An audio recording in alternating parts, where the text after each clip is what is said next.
Hey guys, and welcome back.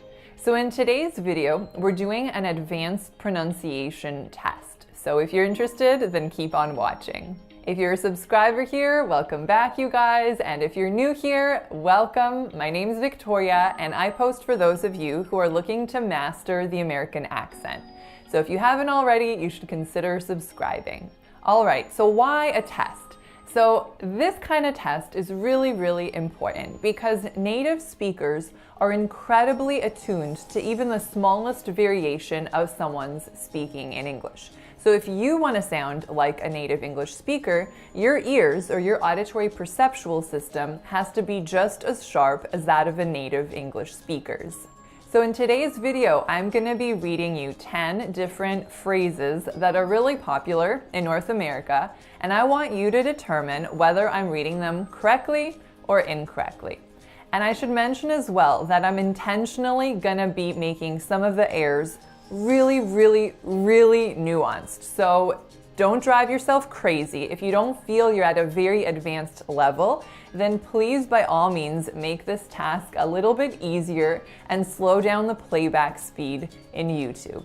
On the contrary, if you're actually incredibly advanced and you're finding the first few a little bit easy, then make it a bit more challenging and increase the playback speed in YouTube. All right, so let's get to work. The first expression is on the screen, and I want you to tell me, am I saying it correctly or not? So, what's up? What's up? What do you guys think?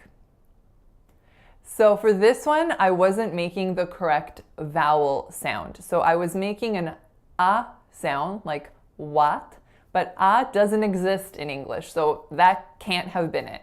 So instead of wa, I should have been saying wa, what's up, what's up. Let's do one more for this one. What do you think if I said, what's up? What's up? So correct or not? So this one's a little bit tricky, and the answer is that it depends. So in most situations in which we're just having a normal conversation, the way I just read that expression would not fit. However, if we were in a situation in which I was choosing to be very emphatic, it could work. You could hear these two words separated out, not linked together, and you could hear someone saying, hey, what's up? Oh my gosh, I'm being dramatic. But if that's not the case, then you definitely want those two words linked together and they'll sound like, what's up? What's up? Our next expression is on the screen. What do you think if I was to say, not much? Not much. Correct or not? So not, why not? Is it a vowel air or a consonant air? If I said not much. So in this case, I'm making a consonant air. So instead of ch at the end of much, in which there's a moment that there's no air passing through, and then there's a moment where I'm hitting all the air out on the ch sound, I was saying mush, mush. So my air was continually coming out. Now this one, for a lot of people, it might be incredibly easy to hear, and you're thinking, easy peasy, that one was obvious, but actually for many of my clients, especially the Spanish speakers, the ch-sh distinction is really difficult from an auditory perceptual standpoint. So if you missed that one, go back a few seconds, listen to it again at a slower speed, because you really want to hear that millisecond of nothingness before the ch sound comes out for the word to really be much. Next expression's on the screen. What do you think if I said, no worries? No worries. So correct or not? So in this case, not again. I'm pretty predictable, huh? So what is the problem with my saying no worries? It's that vowel on the O-R in the second word. So instead of worries, I should be saying worries, worries. But of course, the spelling here is not very obvious. So it looks intuitively more like war than like were because it's spelled W-O-R, but that's just not how this word is pronounced. So make sure you're saying worries instead of worries. That's my espresso machine turning off. All right, next expression is on the screen. What do you think if I said, good idea? That's a really good idea. Correct or not? So in this case, not yet again. And why not? So it's that second word, right? So I'm saying ID, but the word is idea. So there's 3 syllables in this word. I'll mention though that almost all of my French clients say it like I just said it, as ID. So be really careful of that if French is your native language. So good idea is how it should be pronounced. Next up, the expressions on the screen. What do you think when I say, no problem? No problem.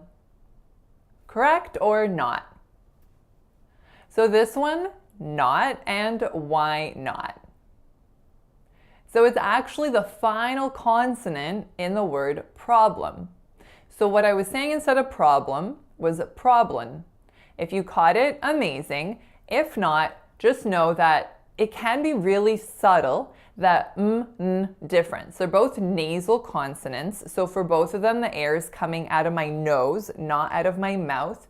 And it can be really tricky, especially when we're speaking quickly, to pick up on this.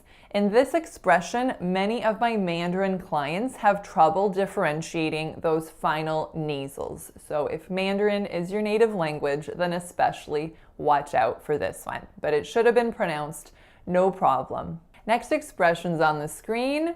What do you think if I say, I appreciate it? This one's too obvious.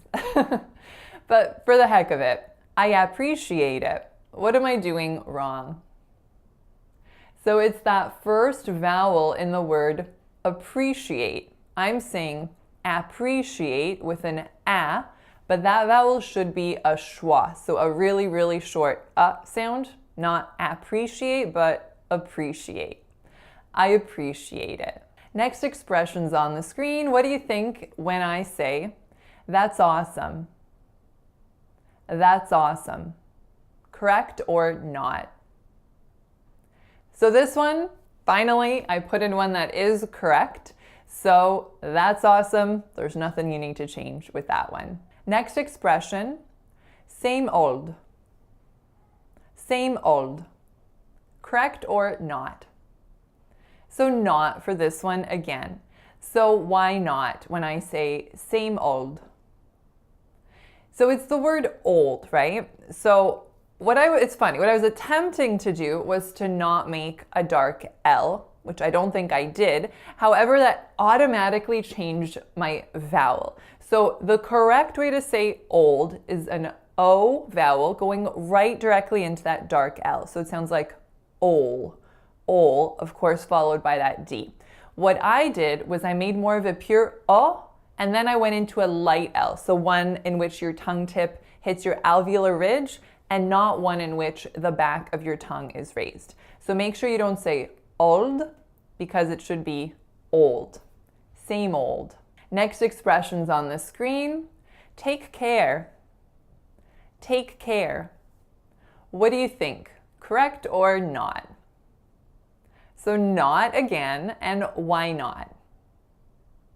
So this one is incorrect because of how I'm linking it.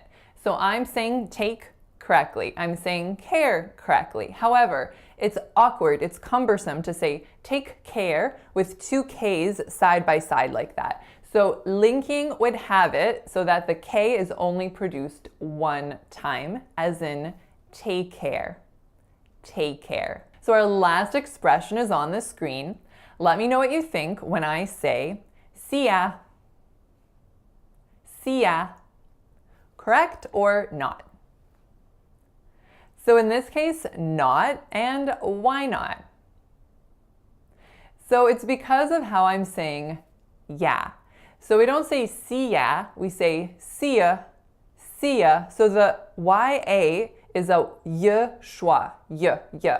And the reason it's a y and not a ya is because the full form of see ya is see you, right? I'll see you later, or I'll see you later. So the full form you is reducing to ya, but the letter A, that's just a spelling convention and a trick. So make sure you don't say see ya, we should say see ya.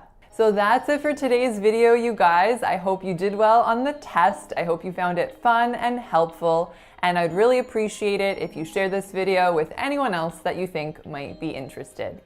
That's all for now, and I'll see you next time. Bye.